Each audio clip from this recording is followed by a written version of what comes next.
শরীয়তপুর প্রতিনিধি মোহাম্মদ মেহেদী হাসানের প্রতিবেদনে। শরীয়তপুর জেলা বাংলাদেশ কেন্দ্রীয় মানবাধিকার সংস্থা এবং কেন্দ্রীয় শিক্ষা ও স্বাস্থ্য ফাউন্ডেশন আন্তর্জাতিক মানবাধিকার সংস্থা সাধারণ ২০২৫ আঞ্চলিক কমিটি দক্ষিণবঙ্গ স্থান পদ্মা ভ্যালি নাওডুবা গোলচত্বর শরীয়তপুর। আলোচনা ও সভার অনুষ্ঠিত হয় সকাল ১০ ঘটিকার সময়।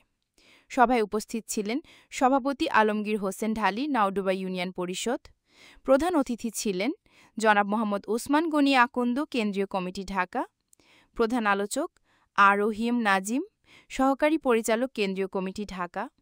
বিশেষ আলোচনায় জনাব মোহাম্মদ ইমরান হোসাইন সহকারী কেন্দ্রীয় কমিটি ঢাকা আরও অন্যান্য গুরুত্বপূর্ণ ব্যক্তি উপস্থিত ছিলেন। আঞ্চলিক সভাপতি মঞ্জুরুল আলম বাবুল মুন্সি।